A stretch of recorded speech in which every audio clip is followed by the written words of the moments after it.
Hello and welcome to a new actual play series of Astonishing Swordsman and Sorcerers Hyperborea of Hyperborea 3rd edition. And I'm Harrison Hunt and I'm going to be your dungeon. I'm the master of the dungeons. But who are we playing today, Nick? Hello, I will be playing at Talia and I am a Berserker Eskimir. Close enough. And James Clark? Yes, I'll be playing Kinnick, and I'm a cryomancer. Very good. And that, ladies and gentlemen, is all we need to get into the funs. Let's do this.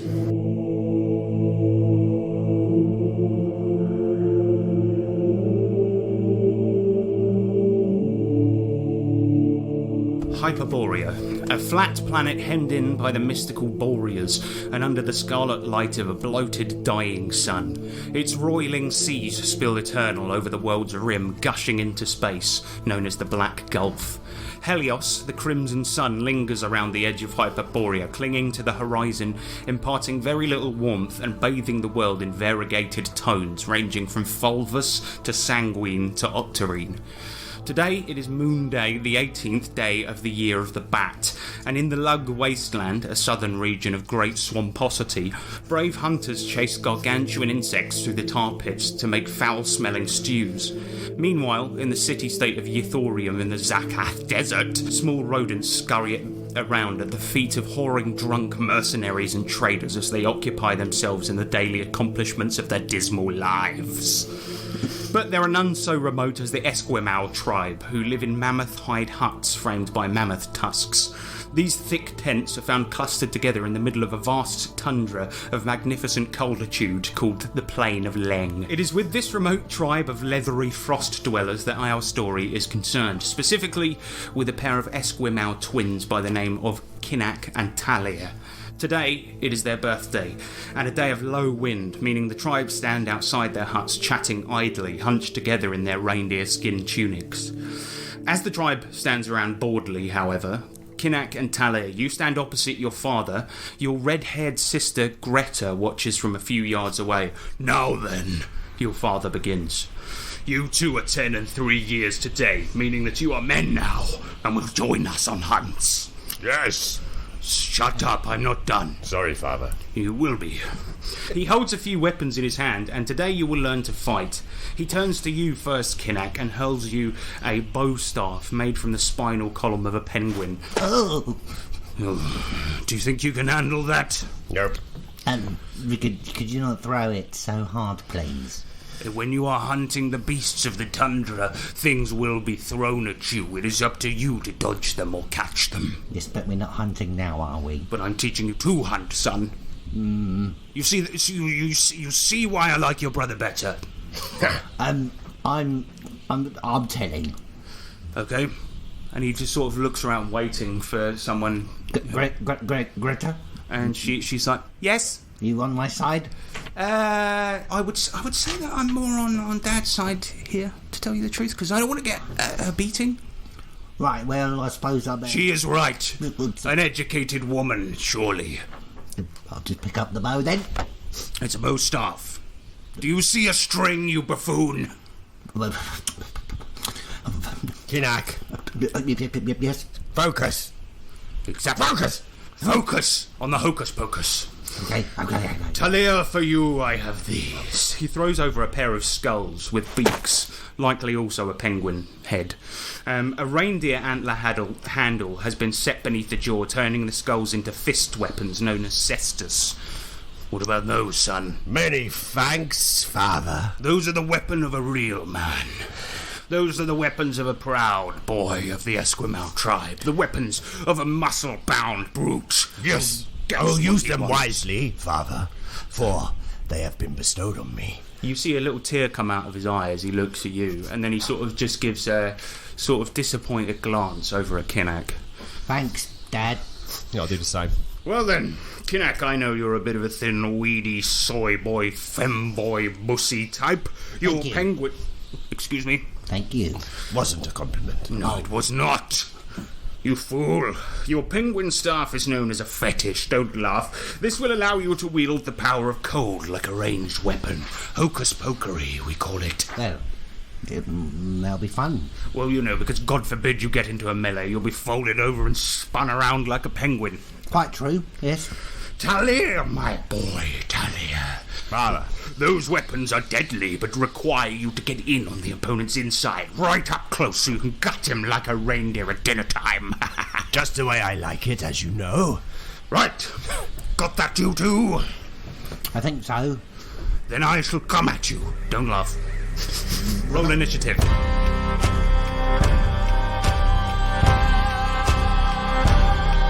Your father rolled a 20 on initiative, and he is going to go first. Wow. He charges towards you, Talia, as you get your cestus weapons ready, and he goes, right, I'm going in for the hit.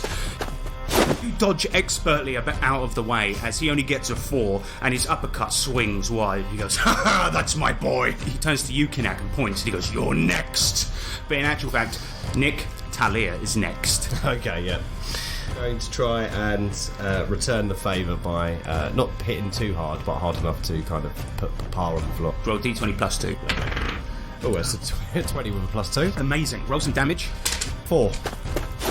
You rend a giant tear in your father's reindeer tunic, and it's an amazing hit. And he goes, you see, if I were a lesser man, I would be dead by now. Good work. Thank you, Father. Praise the Trigon. Then he turns to Yukinak, and he's doing like bring it sort of gesture, and he's like, come on, boy. Don't disappoint me yet more. I'm going to summon the icicle in my hand, and then I'm going to javelin it at him. You're going to roll your Dex attack mod to throw this icicle as you conjure up a 12-inch thick icicle in your hand. No one opposes me and gets away with it. Got 5. Yeah, so that means it's really terrible. You throw this icicle, and it slips out of your hand as you go up for the backswing and flies towards your sister, who thankfully jumps onto the floor. You idiot! Oh, that's how it... You nearly hit me! Ice is slippery, boy. You've lived amongst it your entire life.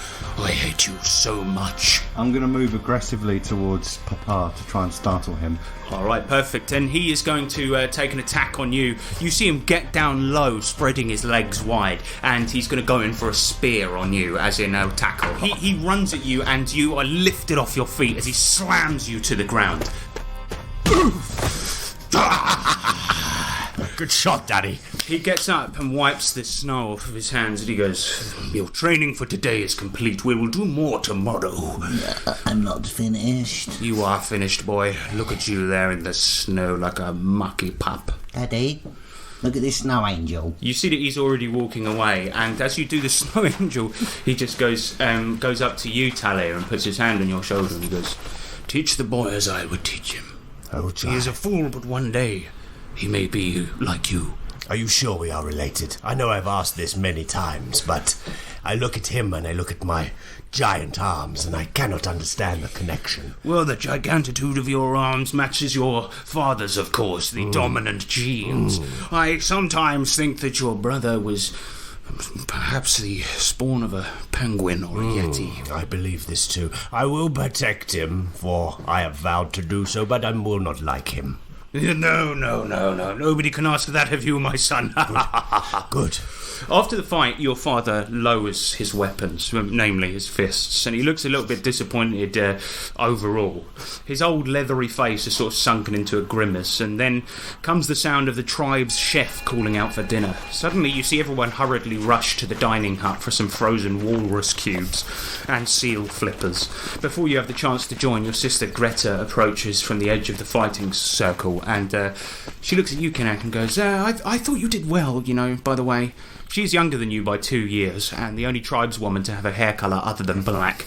Anyway, father is always like this. You should have seen him when he taught me to sew. I mean, it was fearsome stuff. Thank you, Greta. It's really kind for your words. Do not encourage him, Greta. He needs to learn. Yeah, sorry, Kinnock. You were rubbish. That's more like it. You are a disappointment. You can tell it hurts her to say this, and she sort of goes towards the tent, right, where everyone's eating. As she turns to head back for dinner, you spy something. There's movement from the north, faint, but a large silhouette in the middle distance, obscured by the haze of snow as the wind picks back up. This rolling penumbra approaches with quicitude. A low rumbling accompanies its advance, and currently you two are the only people outside. I'm going to run into the tent and try and warn the tribe. Kinnock, you dart off and go into the eating tent, and everyone's engaged in conversation, eating their cubes, drinking their ice water. They look so comfortable as they sit around on cushions made of walrus faces. Excuse me? You see that your dad gets up, and all the tribe are looking at you, and they're laughing amongst each other. Your dad's embarrassment is clear on his face, and he just goes, "What, son? Sit down and eat your dinner." No, there's something approaching. There's something approaching at speed. Give me a charisma roll. A fucking 5. He slaps you once across the face and he goes, "Boy, how many times are you going to vie for my attention? The only way you will do this is by being a good Esquimau." No, it's not for attention. Honest. Either you sit down and eat, or I will gut you where you stand. You know the shame you bring on this tribe. Tilly! You hear him scream from within the tent, but these things now approach just you, Talia, and as you come within spitting range of the sort of mysterious interloper, or they come into range with you, you see something really strange. A wagon made from planks of some strange browny yellow material, secured together with some shiny fastenings. The vehicle is pulled by some bizarre tiny mammoth with little fur and a long face. These beasts canter to a halt, stopping on their long legs. Then a voice emanates from somewhere above the pointy mammoths. "What ho, young men?" Looking up, you see two women in light furs with rolling curls of hair. These shapely females are possessed of some overwhelming bubosity, their chests almost bursting forth from their coats. Atop their heads, they wear pointed hats with feathers tucked into the side. I move into a defensive stance, raise my weapon and shout, Who goes there? Speak now before I strike you down. You see the one on the right, maybe she's about 6'8", something like this. She goes, "I'm afraid we're quite lost, handsome young man. We require a room for the night. Perhaps we could be allowed to bunk up with you, although I'm afraid the journey through these wastes has made us deeply horny." The other speaks and says, "Yes, deeply so. 'Tis quite the curse." And they both swoon dramatically. I'll run out at this point. You run out, and being a 13-year-old boy, there's something stirs in you as you see these women. Ooh, what do we have here? Oh, good, a lovely strong man. Perhaps you could show me where to bunk up. I would need to huddle quite close for warmth, however, being that my nipples are so frozen. Yes. Come with me. Wait, Kinnock. What? Wait. Look at you. You do not have attention from women normally. But I am afraid, though, sir, if we do not get inside soon, that we will die of horniness. I know not what you speak of. The pleasures of the flesh, young man. There's a slight change in my character, like that. You just give something a little bit away, and then he just goes, No, I am a warrior. I know not of this horny. Well then, and both of them turn to you, saying at the same time, "Well then, I shall have to bunk up with you, but do you think you can handle such bubosity of two horny, cold women? You will need to cuddle us very tight." You're welcome to do a will save if you want to see. Yeah. So you've got a save versus transformation. Fuck's sake, so my saving was 16, then I rolled a 17. Alright, unfortunately the transformation does happen. You begin to sweat, your face goes red, you feel a tightening of the trouser, and they sort of get off of their strange wagon and start putting their hands on your shoulder. You know, they sort of find their way down your chest, and they're like, "Oh, we should be shown them very quickly." Control yourself. I fear. I will get father. Daddy! No. Alright, so,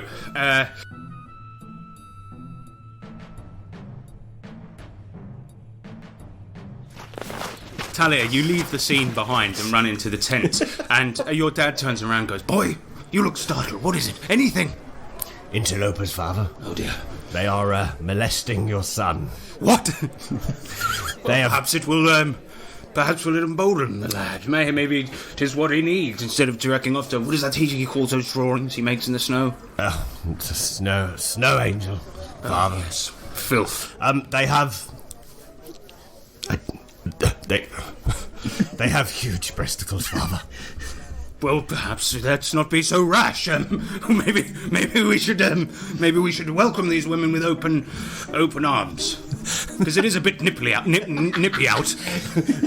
Well, as you know, I am not familiar with the flesh because I've dedicated myself to my training.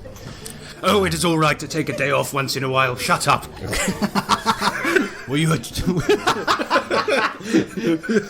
you come back and see these interlopers? Yes, Kinnack may be in a state. You see him sort of mopping his brow, and he goes, "I better have a vat." And he comes out, and Kinnack, he sees you going into your tent with these two women. Something familiar about those women. I do that drunken look like in Tom and Jerry where they're over dramatised and then it's sort of like sagging around, and I look behind, catch my dad's eyes. I'm like, babe. Go away. Lovely women. Great to make your acquaintance. My name is Father. This is my son, Talia. He is a fine specimen. We shall take one each. Which one do you want, son? Which one do you suggest, Father? No, I don't mind either. Either will do. And he just points at one really close to her face and goes, "That one." Yes, Father. All right, good times. Shall we? And you see him lift the flap to the food tent, and he's like, "Gotta go, busy." And you see him just go into his tent with this woman, and the noise is coming out of it or something else. He's like, "Yes, that's it, right there." Oh. I think they're fighting, training, maybe. Combat training, is it? Yes, that's what we're doing. Good. Will anyone train with me? Quite the parry! The other one is left, and she's just standing there, sort of looking at the both of you, awaiting. I thought you weren't coming to the tent with me. Well, it's just that nobody has been forthcoming with a move yet. I see I have some snow on my breasts. As she begins slapping it off, and they jiggle quite ferociously. Kinnack, perhaps you should... and I lean in, and I go, "Do you know of the flesh?" Yes. And then I'll leap towards her breasticles. All right, as you bury yourself into them, she picks you up and just goes to your tent with you. She's taller than you by about double. We. I just stand there like I've done a job well done. That's right. You're alone in the cold. You can hear two people getting it on. Yeah, although he's a big beefcake, he's a bit shy. Yeah. And it's just suddenly the only thing keeping you company is a freezing wind that starts up. My head just drops. Like I've made a mistake. All right.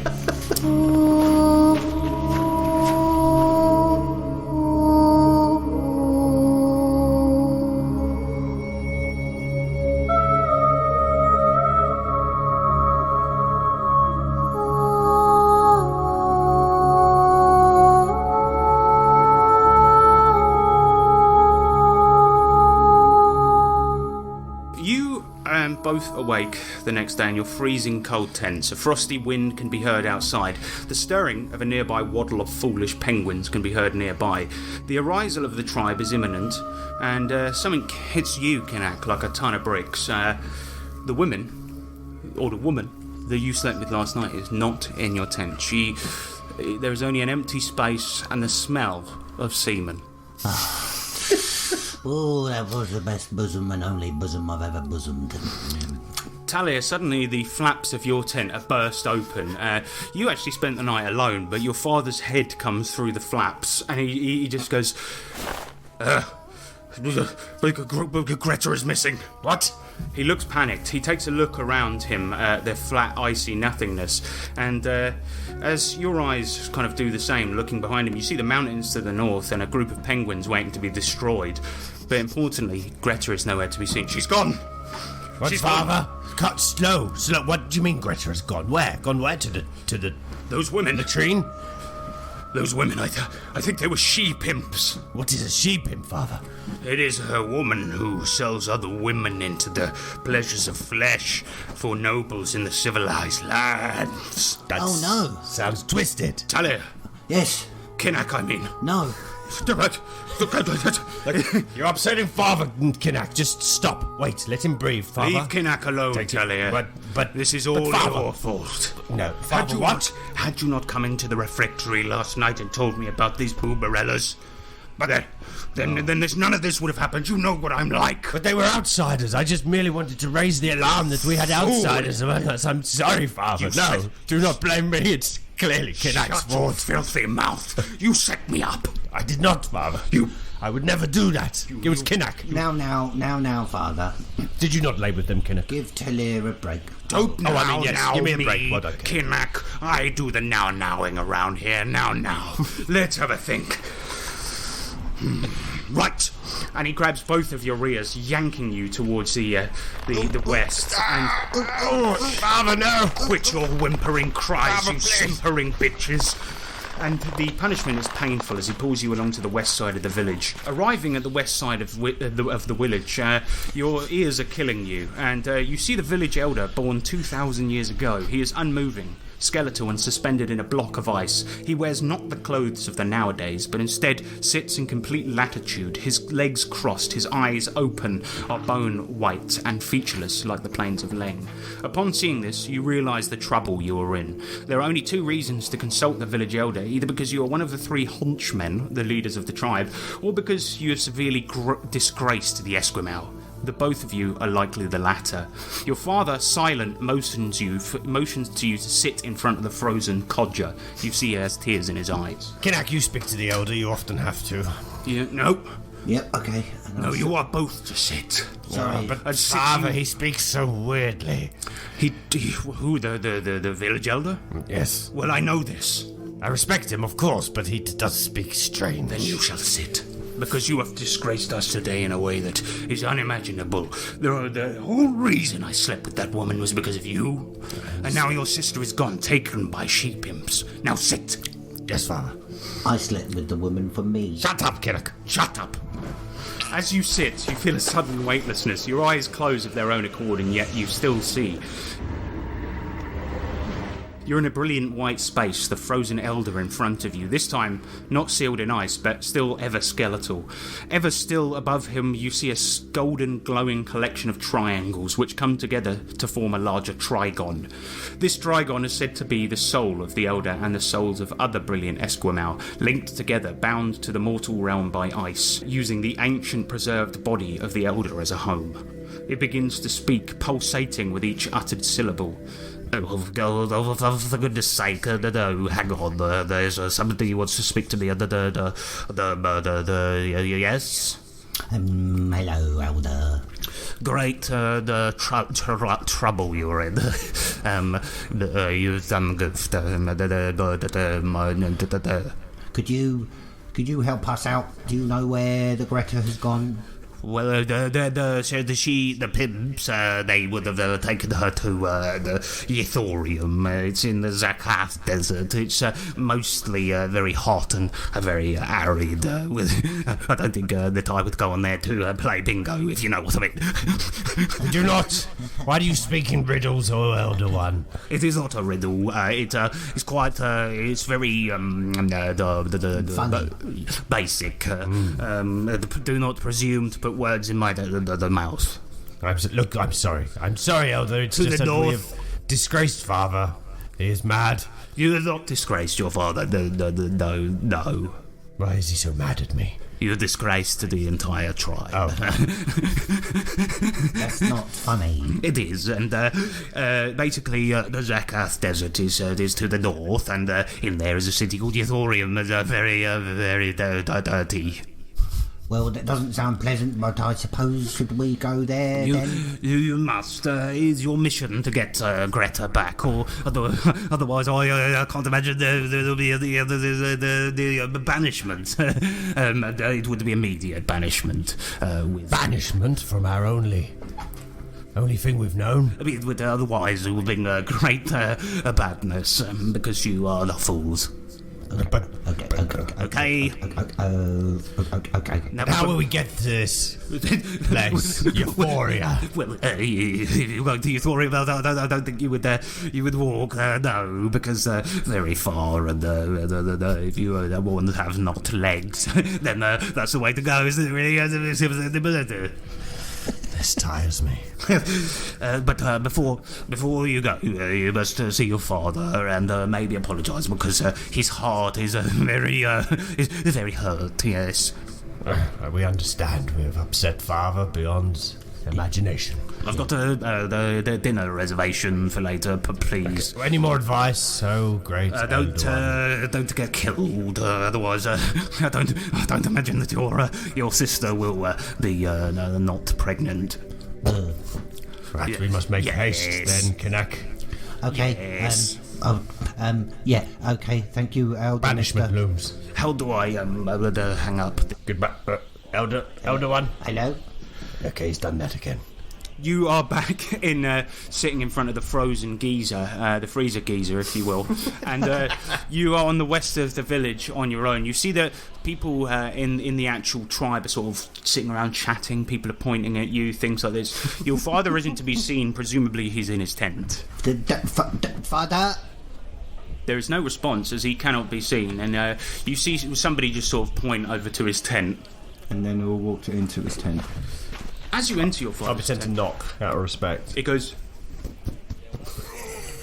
As you enter your father's tent, you see that he sits hunched over, his back to you. He's sobbing gently as he looks at a painting of your mother.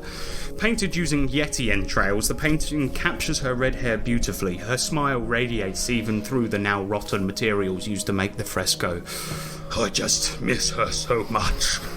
He says, not turning to face you. Extending his arm to the corner of the tent, he replaces the painting atop her shrine. You see him wipe his eyes on the sleeve of his tunic and he gets up. Facing you, he digs around in his pocket and, Kinak, he hands you a number of shiny round discs made of some cold, heavy material, the same kind you saw on the she-pimps' wagons. What is this? Well, don't ask where I got them, but the civilized people call them coins. Coins. Coins. Coins. You see, they exchange them for goods and services. You may need them when you get to Yithorium. Why exchange, father, when we just take? Usually that is the way of the Esquimau, but those people do things differently, you see. They have something called gambling and whoring and street fighting. Fighting, yes. One of those sounded interesting to me. No, the fighting. fighting. Yeah, the fighting. Oh, yes. Yes. I can fight anywhere. What is a street, father? I don't know, but it seems to be where most of the whoring and gambling and fighting takes place. Good. We'll seek out these gamble-fighting streets. Yes, I will fight them myself, and if it means that we get Greta back. Well, she will be in some establishment. Don't ask how I know this. She may be in an establishment called a brothel. Brothel. It is where they sometimes do whoring behind closed doors. Oh, sounds good. Much words I do not understand, father, but I think I do. Though ye may not understand now, come time you will eventually, as Kinak has now found out. Yes. He did not pay the woman for her services last night, but Well, I paid her in their lots. He seems different today, Come. father. Yes. no, I mean, come, listen to me. Yeah. Have you anything you want to say before you leave on your quest? We are most sorry. And we beg your forgiveness. I accept the apology, And only if you bring her back. Of course. and if we don't, the elders said we will be banished, but surely not, father, for I must take the throne. You will not take the throne if you do not get it back. It is the way. Unfortunately, I cannot stray from the way. Yea?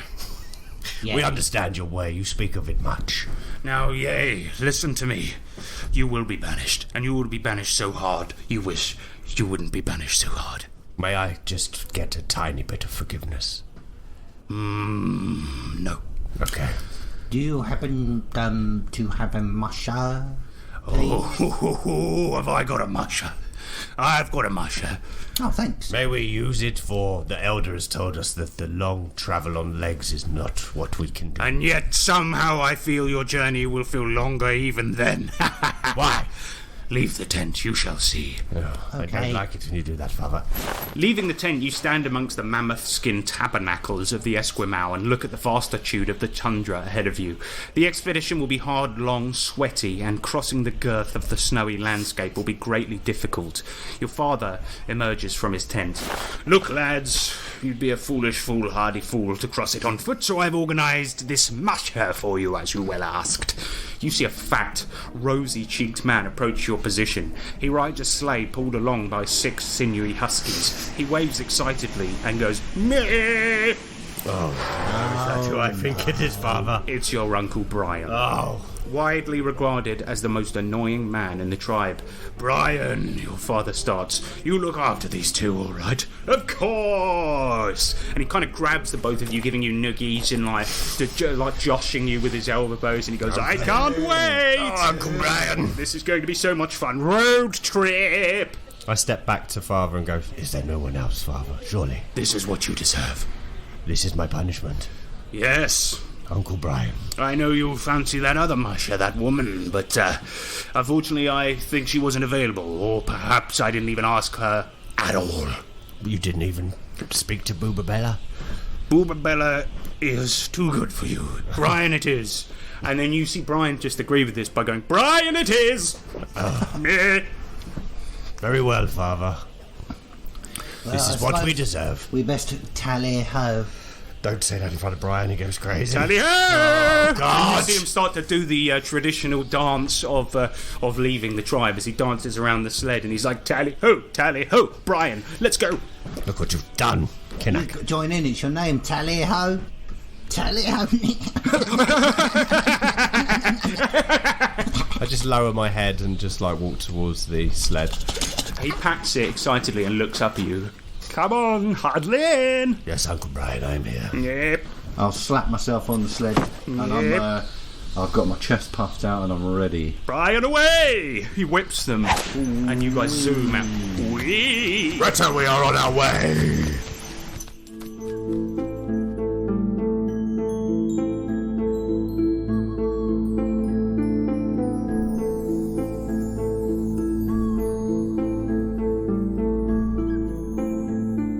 Your first day of the journey across the plains of Leng towards Yithorium are mostly uneventful. The huskies effortlessly glide the sleigh across the top of the ice and snow.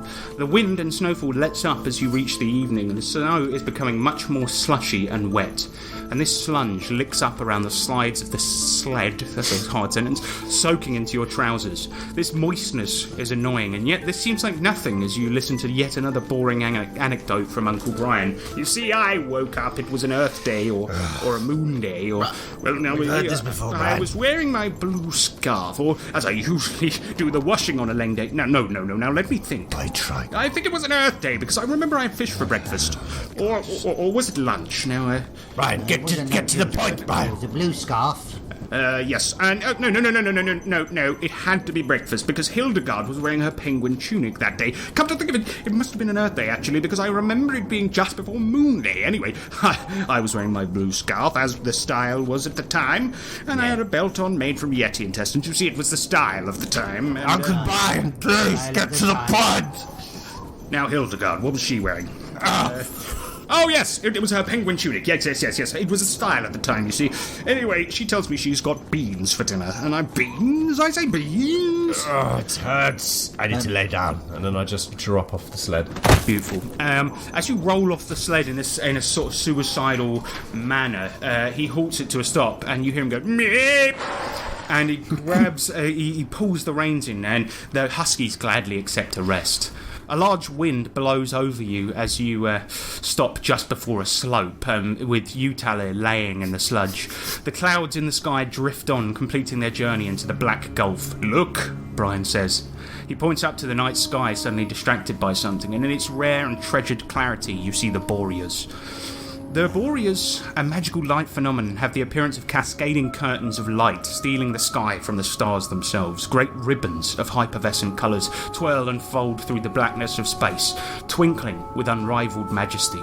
A respectful quiet falls over the plain as the winds and snow kneel to the Boreas, just for a moment. Then, trundling over the hill, you see a group of 20 placid yetis, furry, muscular humanoids. They're each 9 feet tall with giant clubs in their hands, and they stop at the top of the verge, and holding hands, they begin to sing.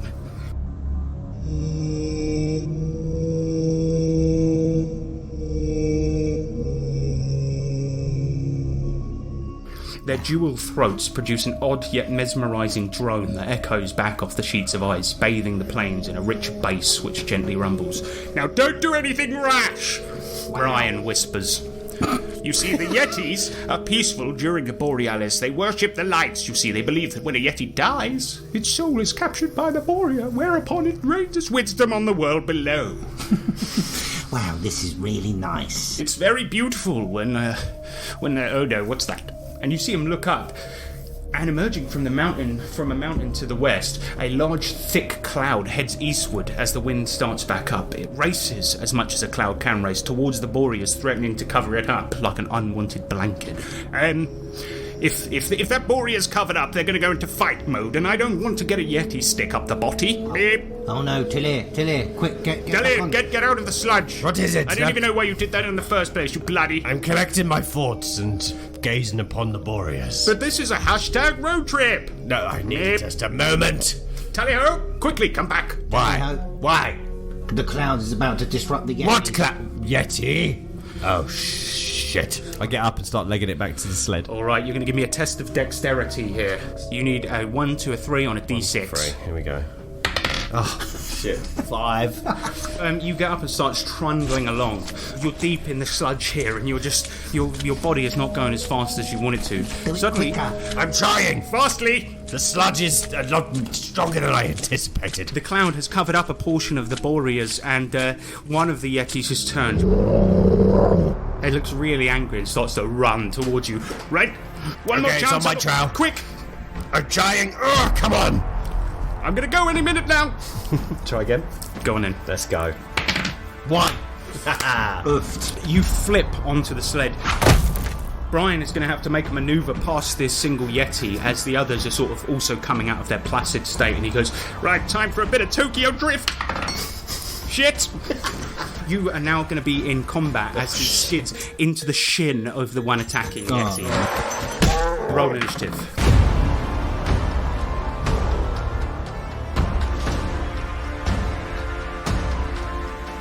You guys are going to be first. You see it lift up its fucking back, but it's a very slow, methodical thing. Mm-hmm. And Brian, he looks at the both of you and he just goes, do something!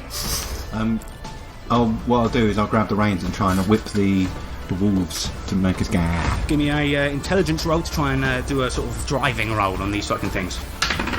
Oh, for fuck. 6 plus 2, 8. Trying to get your arms around Brian's fat body is very difficult, and as you reach for the reins, he's like, stop, that tickles! For God's sake, I'm trying to get us moving. Oh.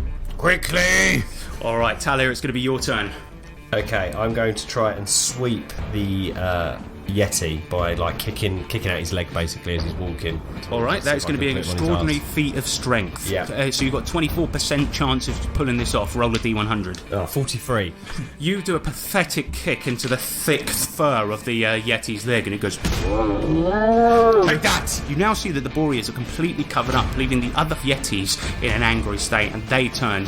Next round, they're going to be in the combat as they start to advance towards you. But this one Yeti is going to take a swing right at your head, Talia. You take 4 damage as it clunks you on the head.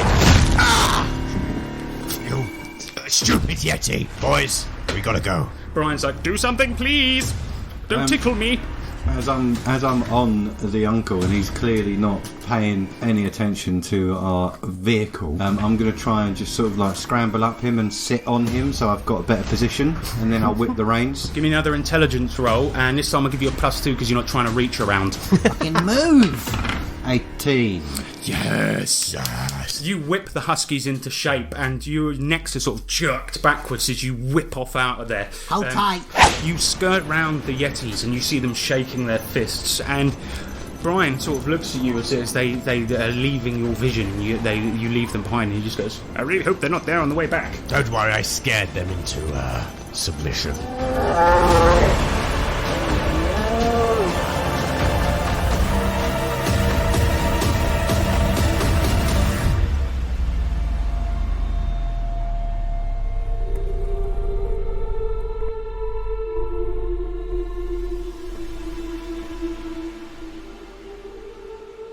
The tundra gives way to sludgy swamps, then to roaringly hot desert. Behind you, the last of the snow is left behind as you enter a canyon. Your sled is hemmed in by huge yellowish-grey rock walls. The huskies begin to flag a little bit, the sand searing their paws with each step. But weirdly, you spy something in the middle distance, near the exit of the canyon. A resplendent wagon is overturned, the beasts pulling it lie gutted and torn to shreds. A tan-skinned fat man with a large moustache and a floaty robe can be seen 20 foot up the adjacent rock face.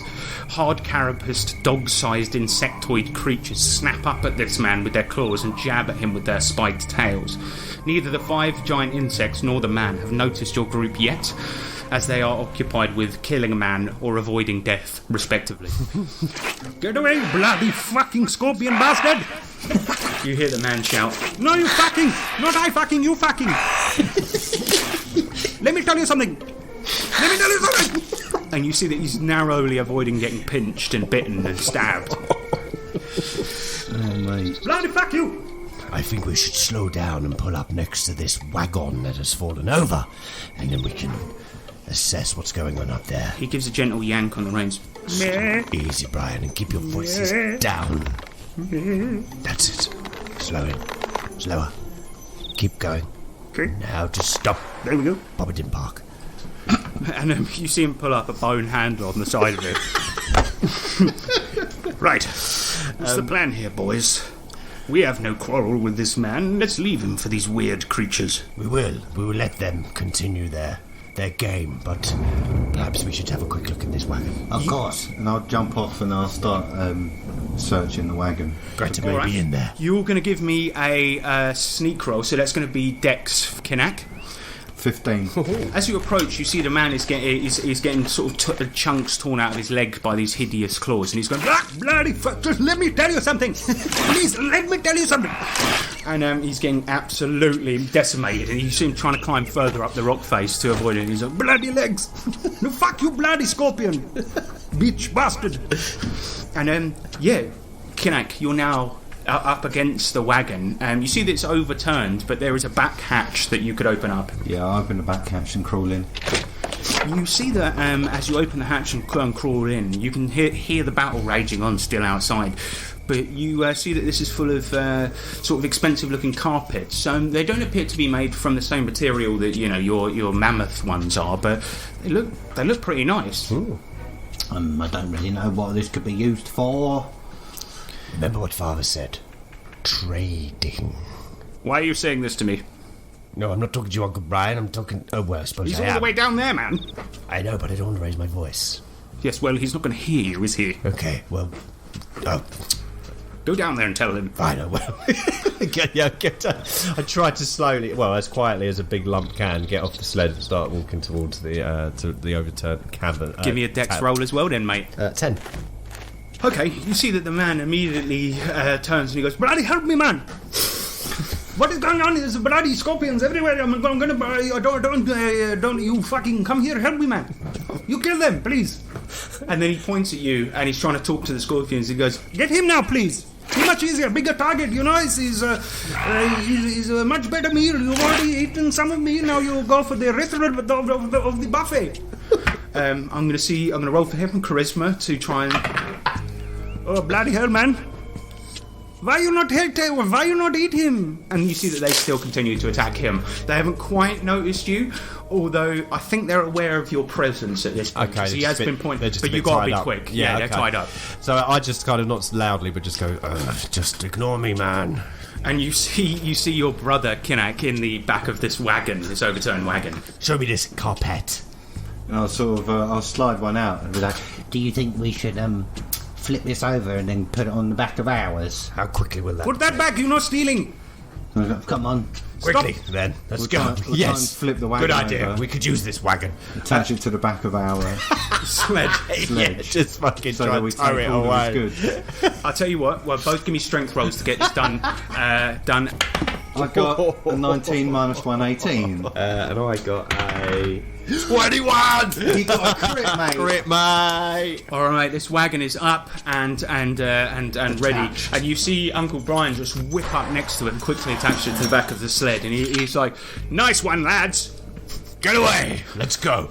These Right. carpets smell But at this exquisite. point, you've made such a massive racket that the scorpions are aware of you. He's like, bloody fuck, you're stealing! Roll initiative.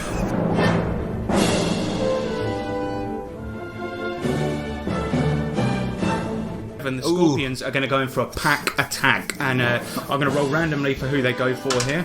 Unfortunately, it is going to be you, Talir. They all start slicing at you and grabbing you with their pincers and stabbing you with their tails. You Get back, you beasts! And they do 4 damage. Bloody fuck, you deserve it, bloody stealing. Quiet, man! You shut up. This doesn't involve you. Just shut up. die honourably. He's going to take his turn. He takes his shoe off and throws it at you. It does hit you, but it does no damage. And he's like, bloody take that, you bloody steal. Shoot at me! Next up is going to be Kinak. Okay, So disrespectful. I'm going to lob one of the carpets so it opens up over the scorpions to cover them like a net. Loz in a carpet. I'm actually going to go for that's going to be a test of strength here. Loz it. Test of strength. So what do you need to get? Oh, fuck. I need to get 1 out of 6. All right, roll a d6. Come on, get 1. Snake eye. Snake eye. You launch this carpet, showing exceptional strength. You see, they cover up all of these scorpions. Suddenly, you see the man trying to descend the mountain as quickly as he can, but it's too fucking late. You guys jump onto the sled, dragging this thing behind you, and he's like, "I'll bloody find you, you know! You bloody! I'll come to your house and fucking steal your carpet. We like your carpet. You bastard! Take that. That is from a man who's properly come. He can't hear you. Please."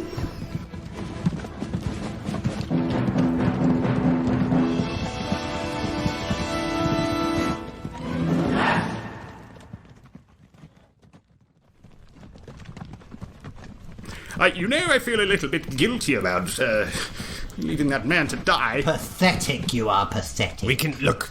If you feel bad, well, maybe perhaps we can save him on the way back. But Greta is the. So we got him to deal with on the Priority. way back, the Yetis. Perhaps we go another way. The Yetis will be gone. They won't be waiting. The Yetis won't be waiting. No. How do you know? Because That's the thing they're the best at, bloody Yetis.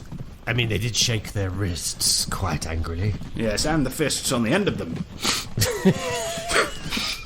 Coming over a hill and looking down deep into the desert, you see that you are finally approaching Yithorium.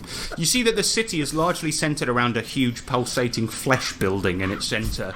A large penile building with black skin and green icy windows. This throbbing building ramrods into the clouds where, floating just above the tip, there is a shiny disc-like craft, spinning, beaming columns of light down on the Yithoriums.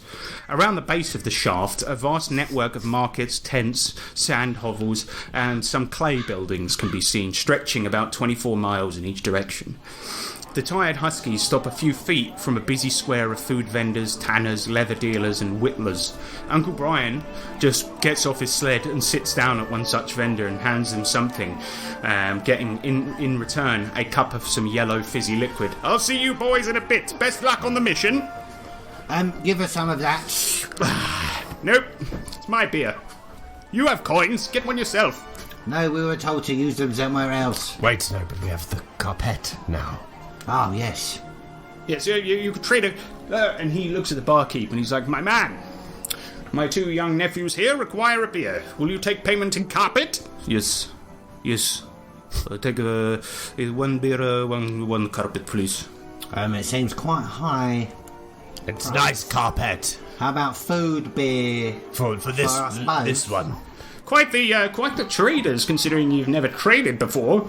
Well, Listen, this have you man's seen the size of this carpet compared to the size of that food? do you only steal, my friend? There's no, it's no haram harash. I trade 1 carpet, 1 beer. It's not even a very good carpet, mediocre quality. Some scorpion blood on it, some horse blood by the looks of it. Maybe I'll do it 1 carpet for 2 beers. And food. No, but I know you are. I have at home family. You know, it's not easy for me to you know. I'll take my carpet elsewhere then. Okay, you take elsewhere, and I keep my beer, and maybe somewhere else you can find. But nobody else will do your deal. Like Yassif will do your deal. You know. How many carpets do we have, Kinak? 15. Okay. Look, small bit of food and 2 beers. This one's yours. I will give you some rat. Fine. Never had that before. And Uncle Brian goes, bleh.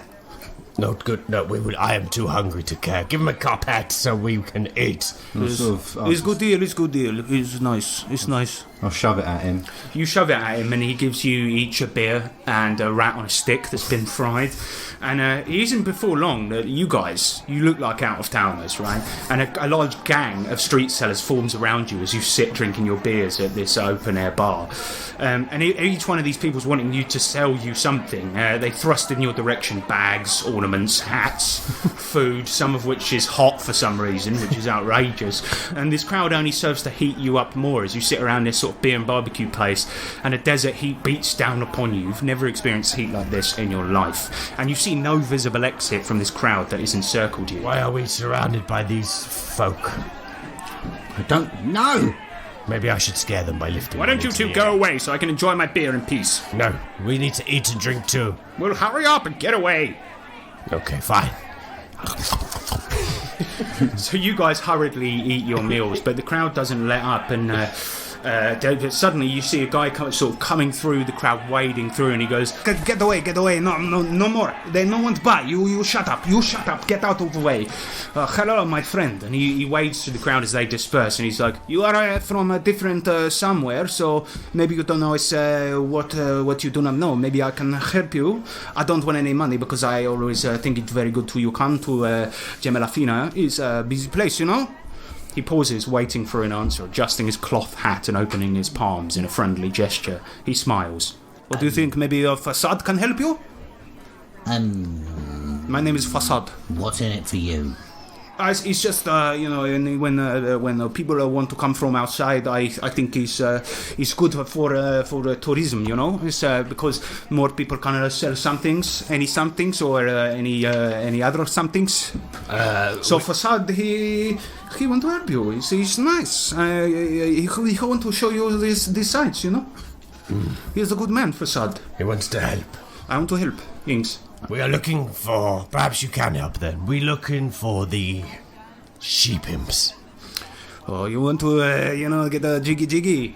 No, we need to find them and interrogate them. No, jiggy. I've already jiggled their jiggies and it was great. We're looking for more jiggy. Well, it don't matter, to me, I am not prying to personal, some things, but it is, if you want to get jiggy, well, there's a lot of jiggy you can have in there, you know what I mean? They got very sexy girls, some of them very young, some of them very old, some of them very fat ones, it's whatever taste is you have. Do you know where they have the ones where they're new people are? No, yes, no. No, I know of this place. Maybe you will follow Fassad and I will show you the way. And he points over to the souks, which is like a grand network of markets and things like this that enter into sort of narrow, covered areas. And he goes, we must go through here and then we can find... Just before we do that, do you reckon I've heard of this trading thing and I understand the smallest amount, but I want to turn these carpets into coins? He looks at them in your wagon, which won't fit down the souks, by the way. But he looks at it and he goes, no, for this it's not very... it's low quality, You can see it's got some blood on it. It's not... we prefer no blood on carpet, We're quite different. I just need to convert them into coins because they're a lot easier to carry. Oh, well, a big load like that, you're going to get perhaps Fassad to do you a great deal, I'll give you... You can help. Yes, I give you 3 coins. For each carpet? No, I give you 3 coins whole carpets. But I've already got this amount of coins in my pocket. Yes, I know, but you can get 3 more if you sell to Fassad. Now, it is a big problem for me, because with the quality, I will just need to take them to the dump. But I'm trying to help you, You just wipe it off. No, you cannot. Can you not wear them? You've seen the heat, my friend. It's very, it's a kham kharash.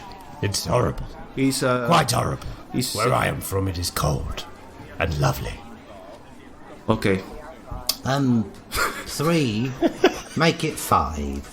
I will do 4, but no more than this because I have a family back home who I need to. 5, and you can keep the wagon. Deal. Whoa, slow down. Deal. And you see him sort of motion to some group of little kids who come and take the wagon away, and he goes, 5 coins, it's a very good deal for all of this. And he hands you 5 coins. And so, shall we go to the brothel? Yes. Maybe find you a bit of jiggy jiggy? Fine, take us. Sure. Maybe some puss puss? Come with facade.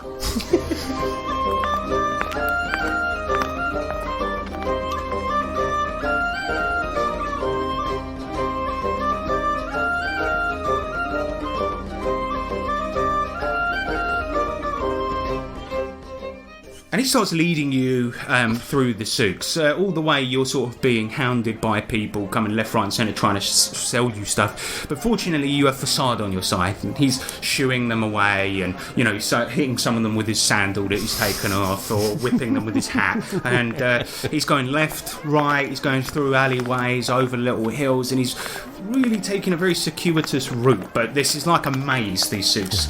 Suddenly he stops at a shop where a guy's sitting out front whittling something. Inside you can see all sorts of wooden bowls and trinkets and things like that. So he goes, we'll go to brothel in just 1 minute, but before we go, it's always very nice you visit my cousin's shop here.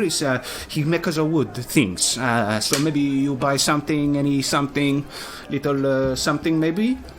What? No. And you see that the guy, they speak in some language that you don't know, and then laugh with each other. And he goes, yeah, maybe just a little something, because Facade he help you through all times with any somethings. Yes, but you said you don't need payment, so we won't do that. No, I don't need payment, but my cousin, his kid, he has a very bad disease. He's a very what is where air goes in your body? Lungs. His lungs. His lungs are very bad. Airbags. Airbags, yes. He needs some money for operation, But his craft is poor. Yeah, it's well. It's, Well, if his body's weak, then he's not meant to be. That's what we're taught. Would you like us to kill him? This is what we do in our tribe. The weak ones are thrown out. He sort of puts up the facade of thinking about it. He goes, no, thank you, not today. Facade can help you. You don't need to help Facade's cousin as well. But it won't take long, and I show him my weapon. No, put away, my friend. Otherwise, you will get very angry people. They will come. Right. You don't want a team of Yithorians hounding down upon you. They're very bad. Your customs confuse me. No, there's no customs. It's all free. You come and go as you please, Right. So you don't want to buy anything from my cousin? No. All right. We want to find the brothel. Well, we are going there now, my friend. I am taking you best route, many shortcut. Many shortcut, And he starts leading you on as well, again. And he's taking a left, he's taking a right, he's going around in a big circle, and he's taking you up to another hill, and he goes, we are going to the brothel now, but just before we do, I want you to meet my family. It's not, it's not, I try to sell you something. Any of them need to be dealt with. And he opens up a curtain to a shop, and you see that it's leather workers, loads of leather shoes on display, and he goes, I would like you to meet my cousin, his brother, my cousin's brother, and this is my nephew. It's and these people, they don't understand what he's saying, but he's just going. Maybe you buy something, little, and to say thank you for meeting them. No. And you see this family sitting on the floor looking up at you expectingly. He goes, so you don't want to buy any something, what? But why you are coming to Yithorium if you want to buy, it's why you not do, Do you want to hit him? Yes. No, don't. Can I? Well, you don't have to ask me. Good. Very well. No hit. Hit. Okay, give me an attack roll. Just roll a d20 plus 2. 11. Okay, that just about hits, and roll d4 for damage. 1. You slap him round the head, doing 1 damage, which is significant because he hasn't got that many hit points. And you hear sort of a crunch. He goes, "Ah!" Is that better? Does that make you think clearer? We're not here to buy, we're here for the brothel. No, I feel very hit. Good. You hit me very hit. Do you want me to hit your cousin? And his cousins are unaware of what's going on, so they just still look up. I don't mind, and I lift my fist. And he just says something to his cousin. He's like, and the cousin suddenly looks scared and shakes his head. No. Okay. Shall we go? Carry on? Well, I will take you to brothel, but before we go, I need to go to my auntie's house. No more detours. Give me a charisma roll, and you're going to get +3 because you did slap him across the face. Well, you don't want to buy something? We're on a very important mission. 10. That's going to be enough to do it. Yes. In this particular case, because he nurses his face with his hand. He just goes, down there to the left. Oh, fuck. They come here and they don't want any buy anything? And you see him just sort of storm off by himself. Enjoy your carpet. Shut your whore mouth. He's not a whore. I know him. that is a fact. Grab him. Well, and I grab him. You grab him by the scruff of his throat, and he said, "Oh no, I was talking to someone else." And he points at a woman wearing full hijab, and she just looks annoyed and slaps him as well. And he's like, "Today is a bad day. Today is a very bad day for Fasad. Maybe you are letting me go because I say sorry, and I actually was calling that woman a whore." And she turns around with her hand up, and he goes, sorry. Bring him with us until we get to the brothel. Just make sure he's not fooling us. Oh, please, no, I don't want. Come on. No, it is against my religion. I'll gesture him in front of me whilst walking forward. Just take us to the door. Bloody hell. Wait. Let me tell you something. I don't want to hear it. No, go on this down, mate. Just take us. Let me tell you something. Let's kick him up the arse. Okay, you kick him and kick him along to the brothel, and you finally arrive, seeing it's a small hole-in-the-wall type operation by the looks of it. The entrance is flanked by 2 tall, oily men, each of them holding flexible black clubbing weapons by the looks of it, which they twirl in their hands. The entrance is of wooden construction. The door at the front is small but poorly built, unlike the 2 sentries who stand like greasy pillars astride the door. Hey man. The one on the left starts up as you stand in these crowded streets. He comes forward, and you now notice he wears some kind of wheeled shoe as he glides towards you. The sun bounces off his waxy, bald head. His colleague remains by the door, also wearing the same shoes. This place ain't for kids. Don't go messing up our vibe standing out here being a kid and shit. That's wiggity whack, yo. I'm no kid. I had one of those women last night. How old are you, man? Old enough. Good answer. Give me a charisma roll here. I too have experienced women. I don't think he's that convinced. Give me a charisma roll as well. I know all about them. We both got a 9. I know of the penis the women have. I am learned in it. No, they don't. No, that's not. Within the year for fun time, right? You mind taking a step back? You're stepping on my dick. Now then. You two is too young to get in here. You see, this is over 18s only, and I ain't believe you ain't ever seen a woman, because women don't have penis. Unless sometimes I've they do. I've seen them. Oh, yeah? Describe in detail what it looks like then. And then I'll describe in detail what it looks like. You mean you found it on the first go? Well, yes. He's My very man! skilled. High-five him. Give me a charisma roll as he high-fives you. Fucking 4, man. You still ain't getting in, though. But Facade said we would. Didn't you, Facade? And I'd like to shake him. No, I did not say any something. You need to hit these people. I would need to get hit again. I'll slap him a little bit. Look, they're not wanting to let you in. You're too young. You are babies. You know? You don't even know carpet price. We're looking for someone. Look, we look young because we are from a tribe where no one ages well. But we have this. Show him the coin. Show him the coins. And I'll grab some coins and I'll gesture it towards the greasy men. He looks down at them and he's like, you got 5 Yithorium dollars and 3 pennies. We are rich. Not even close. 5 Yithorium dollars, I'll let you in, but those 3 pennies, I don't know where you got those, but those are worthless, man. And you see Facade looking a bit nervous. And he's like, well, it was a transaction you did. I don't know. It's your choice. You know, it's no refunds. My grip on the scruff of his neck tightens. Listen, I cannot go here. It's my religion. And you see that the guard, he goes back to the door and he goes, shit, move on or I'm going to slap you so hard your mother's going to feel it, all right? Okay, we will be back when we're older. As Facade, he looks really annoyed at this one. He's like, how long will that take? 5 years or something? Shut up, Facade. That's too long. We cannot wait for you to age. But no, it's fine. We'll do this. Get And out. I'll give him 5 coins. You're going to give 5 coins to the bouncer, yeah? Yeah, to go inside. And he goes, well, shit, my man who knows where to find a little, 5 coins, I'll turn a blind eye, and if somebody were to, go in, then maybe I wouldn't notice that. And he subtly opens the door for you, and I'll shove Facade and slap him as I do, and then I'll grab Talir and then pull him in as well. okay, this is going to have to be very good stealth roll here, so I'm going to say it's an extraordinary feat of strength to yank him in that quickly where they're not going to notice. What is the percentage you need to get? 1. Okay, let's see if you can get a 1 on a D100. What's 49 going to do me?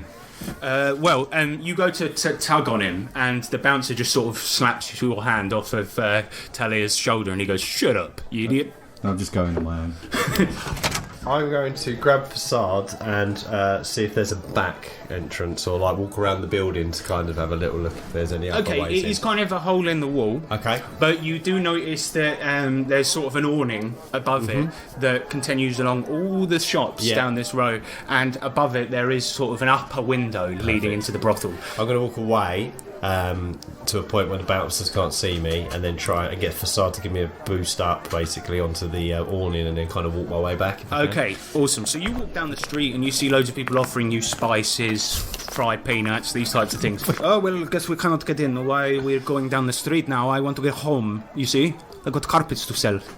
You said you was going to throw them away, and also you didn't make good on our deal. You gave us unknown coin. You said you wanted 3 coins, I give you 3 coins. That is not for transactions. But your friend is in there now getting jiggy, that's what you want. Look, Facade, there's more to our mission than I'm telling you, because I do not trust you, but you need to help me get in there. Okay, Facade will, what do you want? Get me on this. And then I start like. You trying want to to get pull up there? Yes, What do you think I am, Wonder Woman? push me up. Start putting my foot towards him. He's going to roll for just a regular feat of strength. Let's see if he can do it. And he just about does it.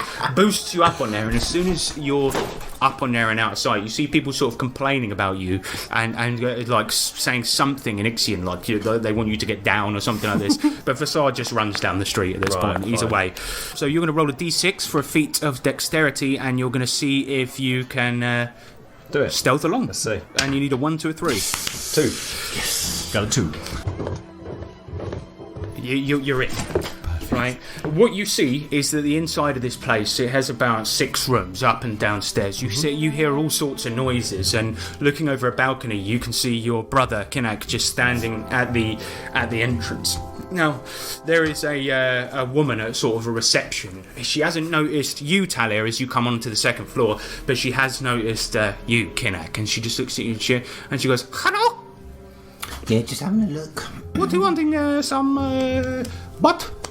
No. Some booby? Oh, yeah. You want a jiggy? Actually, I'm looking for the youngest one you have. Oh, you one of them? Okay, well, let me see. Got any new ones? I believe room 5 is free at the moment. You wait in there, and I will send us someone. And as she says this, Talia, you can hear this conversation going on, and you happen to be standing right next to room 5. Cool. So I'm going to try and drop down and get her into room 5 without anyone noticing. Yeah, you climb in the window, and opening the door to room 5, you see a man sitting on a toilet, and he just goes, "Oh, for fuck's sake, can't get any bloody privacy around here, can you? Bloody lock's gone, innit?"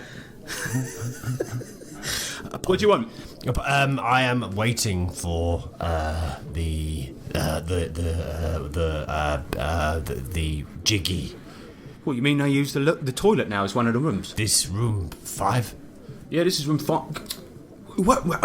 It must be hard times, or maybe it's good times. All the rooms are getting used. You know what I mean? But yeah, I'm just having a shit at the moment, mate. Having a quick break because I've been. Well, let's just say I've nearly filed it down to a nub. May I pass and wait in the other part of this room? Well, I mean, there's not really another part of this room, mate. It's just this. How long will you be? 5 minutes. Fine. I clamber back out of the window and wait. All right, and then we cut back to Kinnack. She tells you to go and wait in room 5. And then I was put out, can I have a wander around? Give me a charisma roll. Let's see if she sees you as trustworthy. 16. Yeah, she goes, yes, why not? You have a look around, but don't interrupt any jiggy, because otherwise customer, they may not come back if they see little boy come in. Or maybe they will come back, maybe they're nonce like you.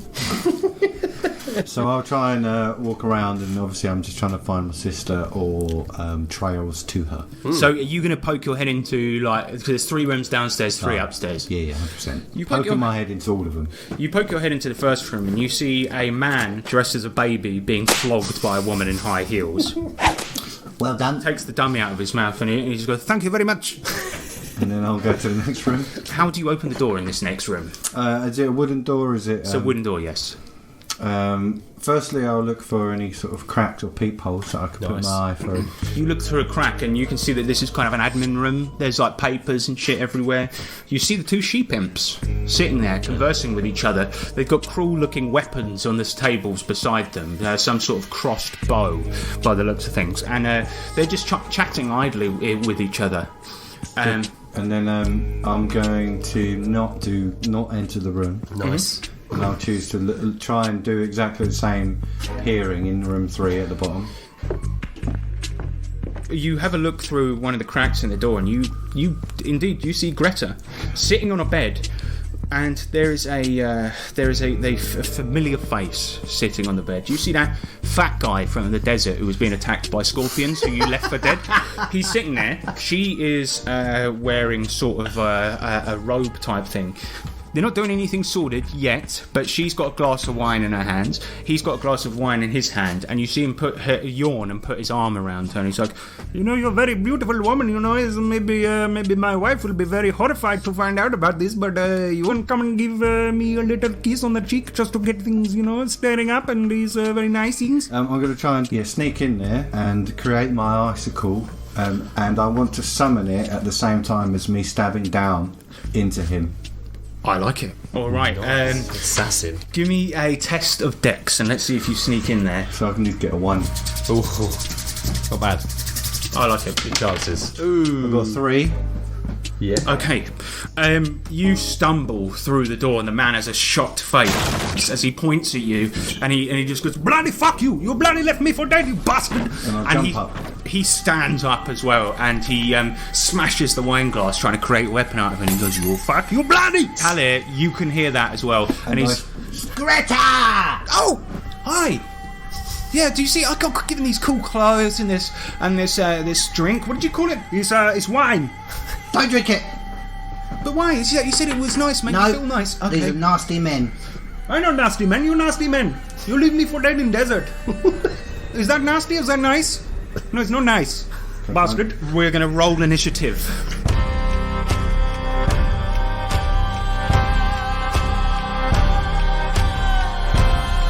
He gets a 14, and he lunges forward with this broken wine glass, and he just goes, "Take this, you bloody fucking leave me for dead!"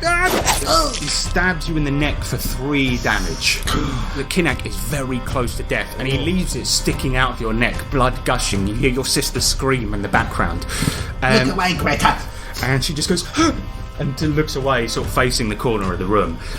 Talia, it is going to be your turn first. Yeah, so what I'd like to do is go head towards the sound, and then I would like to kind of like hang drop and swing in through the window if I can. I'm hoping to basically take him out as I fly through the window. Alright, give me a test of dex. Let's see if you can do it. 5. You swing round the balcony, and if you are going to hit him, it's most likely going to be on accident as you sort of trip over your brother's prostrate body. Give me an attack roll, and it's going to be at -2, so just a straight d20 overall. 11. You hit. Roll damage. 5 damage. As you stumble into the room, you kind of hold your fists out to save yourself from falling, and they smash into this guy's fat belly, and he's like, You bloody didn't know, didn't you, bloody? And you see him fall off the end of your cestus and fall to the floor dead. It's at this point that the she-pimps then come out of their office and they're like, you! How's it going, baby? And Kinaki, it's going to be your turn. You smell like a fish. I look at her in the face and I'm like, well, take this. And I'm going to use hold portal on the door and it should freeze it shut completely. Yes. You freeze the door shut. You hear the she-pimps getting really angry on the other side, sort of banging on the door with their fists. Quick, out the window, let's go. And Greta turns around from her corner and goes, me as well. All of you, come on, quickly. You're coming with us, we're saving you. Saving you, sis. But they gave me a room and Forget it. Okay. Father wants you back. And you guys open up their side, open up one of the windows and bolt out. You're now legging it through the streets.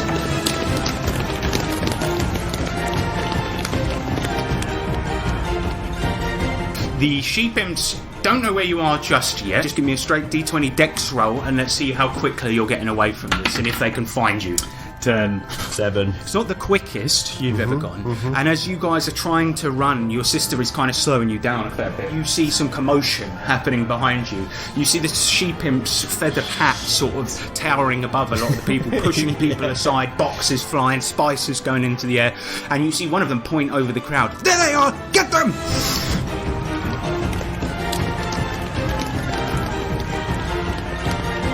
We are going to go into a chase. Ooh. You guys are going to have to get 3 successes before 3 failures, otherwise they will catch you. Shit, alright. And your sister. So who's going to take the first action? Me. So I'm going to try and grab the nearest market store that's full of like spice and like lots of like powder or whatever, and basically I've got to pull it onto the floor to try and make the floor difficult to run on. Roll strength. Okay.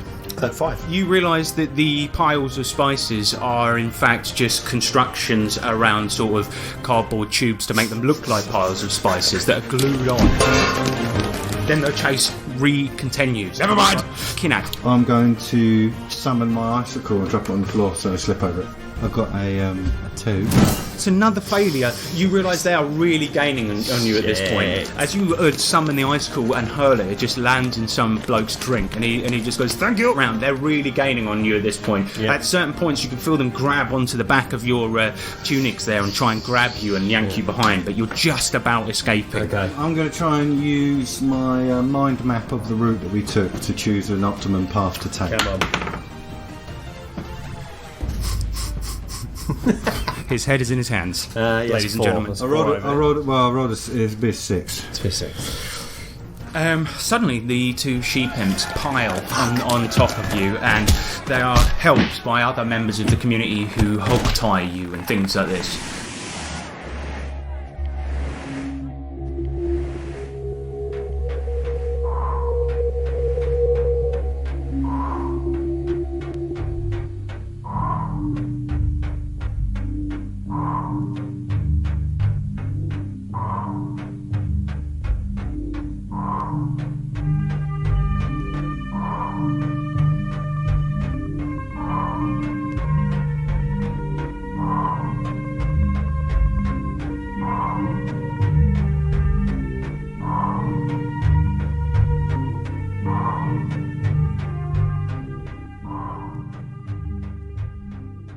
We cut to a couple of hours later. You guys are in the brothel, except this time you've been stripped of your clothes and all of your equipment. Greta has been taken to another room and strapped up next to you in chains. You see Facade, and he's just like, "Don't ask how I got here." Very annoying. Very annoying, you know. You got me into this trouble because you make a little trouble, and now they say, "Facade, why you bring me a facade? Facade." You know what my wife is going to think when I go back? That is not good for my religion. And it is great. She's going to, Facade, why you do this? Bloody bitch. You should not have tried to give us worthless items in a trade. Not worthless, it's 3 coins. They do nothing. No, they're just not very good coins. You're a pitiful man. Yes, well, you are in chains right now, so we are each as pitiful as the last. You would not last 5 seconds in our tribe. Yes, we wouldn't last 5 seconds in a tribe. Shut up! This is a horrible situation. If I could get at you, I'd crush your skull. If I could get at you, I would sell you something for little money. Listen, twat. You listen. I've got a question to ask you. Well, we've got all the time in the bloody world before a customer come in and then they want to jiggy and put finger up on them. Is there a way that you could help save our sister? No. And Was that your plan, was to ask me how will you save? no, if you could do anything to help save our sister, I can break free. can you? No. Very hard chains, very well built. Well, This is rubbish. Well, I don't want to be here either. You think I want to be here? You live here. No, but I don't want to be specifically this building. It's a horrible place. Can I I try? have to look at your tiny penis forever now for a lot of time. But look, we didn't want to be here. The truth is, we were coming to save our sister who has been taken. Oh, you did not do very good. You are now chained up. Yeah. Give me a extraordinary feat of strength roll. You need a 1 on a D100. I believe in you. If I just sort of place the dice how I want them. You're going to try and hold combust That will out. help. Yeah, hold fast. 54. Close, close. Hello, nearly there. Look, this is how you do it. You've got to get 24%, so you're under 24 or under. 18. The chains come out of the fucking wall with huge bits of the wooden wall still attached. And suddenly you see a man enter the room. He opens the door. He's wearing spectacles and he's got a suit on. He's using an umbrella as a sort of walking stick. And one of the she-pimps is coming in with him. And she just goes, and these are our latest acquisitions. You can do anything you want because they're chained. Ooh, we're going to roll initiative here as Facade and Kinnak are still tied up. First up on the initiative is going to be the customer. He adjusts his glasses just to sort of check if what he's seeing is real, and he just goes, "Not for me, thank you." And you see him turn around and leave. And the she-pimp is without her weapon. She is going to try to dart out of the room and fails, bangs into the door frame, and stumbles a bit. Kinnak, 6. I want to kick off from the wall, swing a few times to try and weaken the manacles around my wrist. Perfect. Give me a dex roll, and let's see how much you manage to weaken them. 11. Okay, not much as it happens, and you see the Facade. He's kind of like, "What are you doing? You're swinging around like a bloody banana." Talia, you are now face to face with one of the she-pimps as she stumbles at the doorway, and she just goes, "No, wait." Too late for weights. Let me tell you something. I've heard enough of that today. It's time I told you something. And kind of going to berserker rage. You get 2 attacks for this one, right? First one going to the guts, and then the second one with the massive uppercut. A crit fail. So the first one goes incredibly wide, and you swing your fist, smashing a section out of the doorway, but missing her entirely. Stay still. Take your medicine. 8. The other one also goes wide. And you need to calm down, angry man. You couldn't hit a wet fish in a pond. Next up is going to be her turn. She goes to kick with her stiletto boots that she misses. She swings her foot round, and you see the stiletto get sort of stuck in the wall. And her leg is very, very high up at this point. Ooh, okay. Kinnak.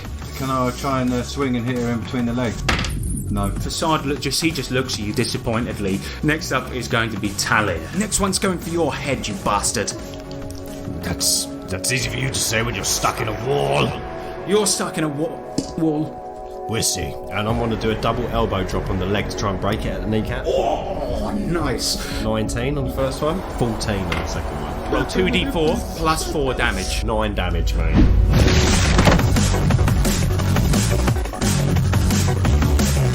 Up and like fucking Tony Jar, you smash them into her leg, and it breaks at an obtuse angle, the bone poking through the skin. As she writhes on the floor, her battered leg sprays blood all over the place, and she lets out a sort of mighty scream, and then suddenly sort of falls silent, and blood's coming out of her mouth. What was that? I can't hear you. Could you get me out of here, please? Oh, sorry. I'm just enjoying this moment. Next, you see the other she-pimp sort of appear at the door with 2 knives in her hands. You want some? Not really. Can I go? No, you can come in and shut the door. She comes in, closes the door, and just drops her daggers, puts her hands in the air, and she's like, "Look, nobody needs to get hurt. Nobody else needs to get hurt. Apart from my sister, yes? No, she's fine. We'll see about that. Just stay where you are. And I'm going to go over to Kinak first, of course, and try and get him out. Yeah. You can just do that as you take the Out of keys combat. off of the dead Sweet. pimp. Perfect. And as you do so, the remaining one stays where they are. And Facade, he's like, "You want to get Facade off the wall?" No. You can stay there for now. Oh, bloody hell, man. I was like, where are our clothes? And she just points to reception. There's like a sort of lost and found box behind it. I'm going to take the feathered pimp cap off of the one that's died and pull it over my particulars. Okay, perfect. And you can see that your stuff is in a box by reception. The receptionist also just puts her hands up and she's like, every bloody week, this always happen. Yeah, I'll get dressed and then I'll take the other pimp's hat and put it on my head. Yeah, I was going to Okay. put it on mine as well. Obviously, we get Greta down as well. Perfect. You have a look inside some of the rooms, and you go into one room and see that your sister is on a bed with another client who's literally just about to put his hand on her leg. Punch. Hi again. Alright, if we're both seeing him, I'm going to both jump on him? launch straight towards him, punch him square in the face. Yeah. He just flops to the ground. She's like, "What'd you do there? He was giving me some of this drink. What is Rehypnol?" Put it on the floor. Right. Check him for coin. But he said it was tasty. He was just being nice. No, Dad is going to kick your you must bottom. learn something. No one here is nice. What? Nobody. Not even the wine guy. Nope. Fuck no. Especially the wine guy. They gave me these cool clothes. You can keep well, no. Yeah, she goes and changes into something more modest. And she goes, "So we're going home then?" Yes, we have to. Yes, we need to find Uncle Brian. As you're leaving, you see the she-pimp is trying to bandage up the other one, but it's fairly obvious that she is fully much dead. And she just goes, "And what of me? What do I do? You've taken my hat? You've taken destroyed my business partner?" I'm going to go over to her. She was the one that I laid with, and just see like, You are my first, and I will be your last. and then I'm going to slit her throat. What are you using to do that? One of her knives. Just pick up a knife, plunge it into her neck, then pull it, yanking it, and she opens up like a Pez dispenser. There's, Can I bring Facade with me? Oh yeah, you untie On, Facade. No? Just bring him with me. Well, he's tied to a wall. keep him tied. Manacles on. Yeah, can I keep the manacles on and try and rip him out the ceiling? Go to you for approval for the kill and go for the Roman kind of handshake For respect. for respect to see if you approve of my death. Oh, right, yeah. Absolutely. Yeah, go on. Brother, You've done well. come here. Yes. They're shaking hands in real life, listeners. Doesn't translate Really good well. radio. But as you approach Facade on the wall, you guys exchange a handshake, and Kinak feels good. You're starting to get respect. And you approach Facade, and he's like, "Hello, friend. Nice to see you. Maybe you'll get me down." Let him down. I'll let him down and then tie his arms up, Oh, bloody hell. and then I'll hand him over to Lear. And you guys leave the brothel behind. So after a few hours, you manage to find your way back to Gemalafin, the square where you started, and you see Uncle Brian's there, and he's standing on a table singing, and he looks drunk out of his fucking mind, and he's just like, "I'm a Barbie girl in a Barbie world. Life is fantastic when you're fantastic." And you see that loads of these sellers and shopkeepers are jabbing at him with brooms and stuff, trying to get him on the chair, and he's like, "Ha, you'll have to get up earlier in the morning to catch me with that. Now this is a story all about..." "Oh, it's you. You've been gone for hours." Yes, we've got Greta. Let's Greta. go. "Hey, Greta, what's happening, my man?" No, it's our sister Greta and someone to tell "Idiot, the I town. know she's a woman." Good. And him, Facade, he will tell father of our great deed, so They he take will me, love us they make a again. mockery of me dying naked. Not even cover up my genitals. Oh. Well, Have we got time for... No, we haven't got time for clothes. really? For Facade, no. He's gonna die in the desert, in the tundra. Okay. Wrap him in a rug. Oh, where are our rugs? And, Got one. Yeah, you've still got one rug. So, Roll him up. Can we roll him up in a rug like hot dog? yeah, you roll him up in a rug like he's a package and put him on the back of the sled. He's got to tell father what we did. Who has? Facade. Facade, yeah, Prove yeah, yeah. that we were honourable and done the mission. And Brian, he gets on the front of the sledge and he just goes, Drunk and in charge of a vehicle. That's the way I like it. Step Just don't aside. crash. Step aside. Should I note don't crash or step aside? You both Step spoke at the same aside. time. Okay. Sit there and sleep for a bit. Look Take after over Facade. afterwards. And you see him sort of going up to people and putting his arms around them, and they're getting annoyed at him. And he's like, Uncle Brian. You're my best friend. Get in the sleigh. You get in. Just before we, I am. just before we whip our way away, I'm just going to put my fist into like a bowl of food and then grab it and. All right, nice. So yeah, you take a big handful of dates and eat them as you whoosh, and the huskies go into motion and pedal out of the Yithorium, and you leave it behind.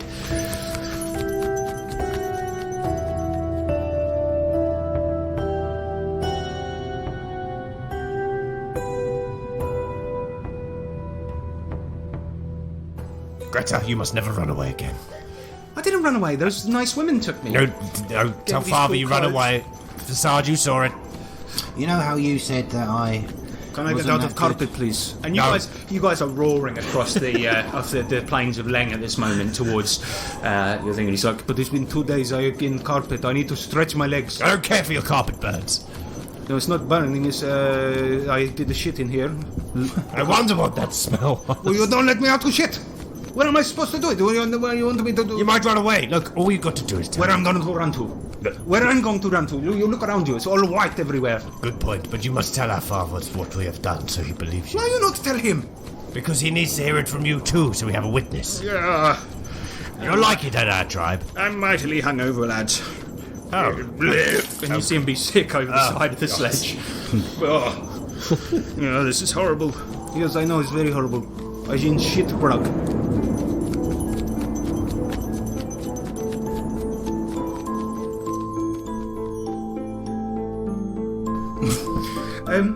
Then we cut to you guys back at the village. You enter your father's tent with with Greta and Facade, and Brian goes back to his tent with a headache. Right, lads. You know what? That was the best lads trip ever. See you soon, Uncle Brian. Bye. And you arrive back. Your father, he looks at you, proud. He doesn't want to show too much emotion. He goes, right, you've done it. We did, Father. Greta is safe. The sheep imps are slay. She needs to be taught more, Father. She's very mistaken about the world out there. She is 9. I cannot teach her about brothels until she's 13, when she's a woman. Like us. Yes. Strong 13-year-olds. I must say that today, you two boys have become men.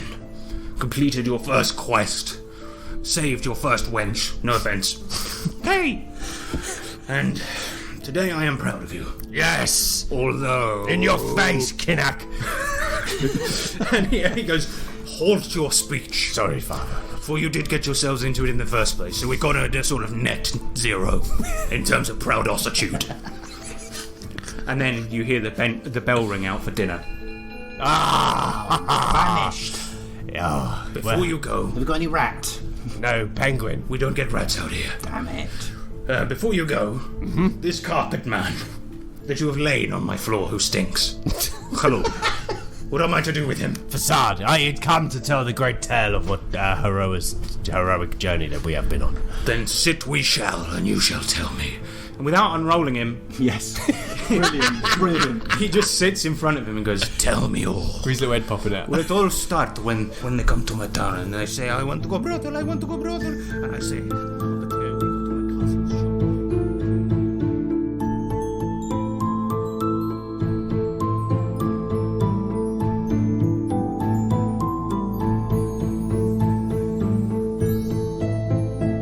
And that is it for our session. Yes.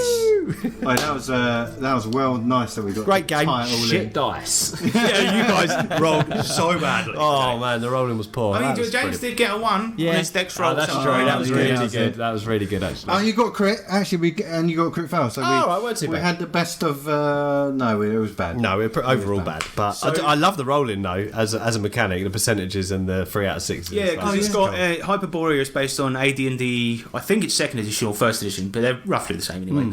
But So this was before the idea of a unified mechanic for a game. So kind of you have different roles for a lot of things. Ununified. It makes it a bit different, yeah. It's Well, I do interesting. like the fact that you've got extraordinary feats of strength, 1% chance because Yeah. you were so weak. Oh, God, yeah.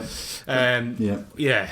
So, Oh, 1 on a D100, that's hard. but for those that don't know as well, Astonishing Swordsman and Sorcerers of Hyperborea is.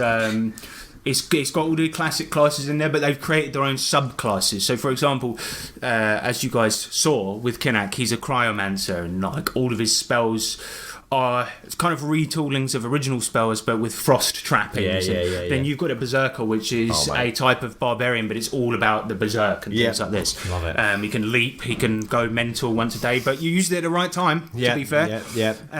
So yeah, that's Hyperborea, and for the listeners, we are going to be doing this regularly, and they're all going to be sort of self-contained episodes, sort of thing. There's some stuff that ties it together. So hope you liked it, ladies and gentlemen, and I think you two played very well. Thank I like you. Kinnack and Talia. Oh, mate, me too. That was fun.